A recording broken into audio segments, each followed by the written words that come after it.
જૂનાગઢનું વિસાવદર જ્યાં સરકારી અનાજના કાળા કારોબારનો વધુ એકવાર પર્દાફાશ થયો છે। જેતલવાડ ગામે વ્યાજબી ભાવની દુકાનમાં ગેરરીતિ થતી હોવાની ફરિયાદને લઈ પુરવઠા મામલતદારે ટીમ સાથે દરોડા પાડ્યા। પુરવઠા વિભાગની તપાસમાં ગરીબોના હકના 1550 કિલો ઘઉં, 3826 કિલો ચોખાનો જથ્થો બારોબાર સગેવગે કરી દેવાયો હતો। જથ્થો આવશે એટલે આપીશું તેમ કહી અગાઉથી જ રાશન કાર્ડ ધારકોના અંગૂઠા લઈ લેવાયા હતા।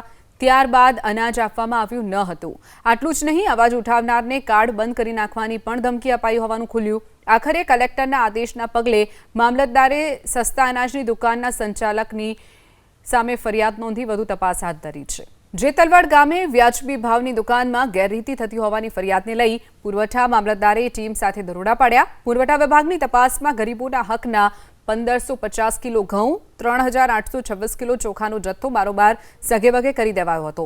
જથ્થો આવશે એટલે આપીશું તેમ કહી અગાઉથી જ રાશન કાર્ડ ધારકોના અંગૂઠા લઈ લેવાયા હતા। ત્યારબાદ અનાજ આપવામાં આવ્યું ન હતું। આટલું જ નહીં, અવાજ ઉઠાવનારને કાર્ડ બંધ કરી નાખવાની પણ ધમકી અપાઈ હોવાનું ખુલ્યું। આખરે કલેક્ટરના આદેશના પગલે મામલતદારે સસ્તા અનાજની દુકાનના સંચાલકની સામે ફરિયાદ નોંધી વધુ તપાસ હાથ ધરી છે।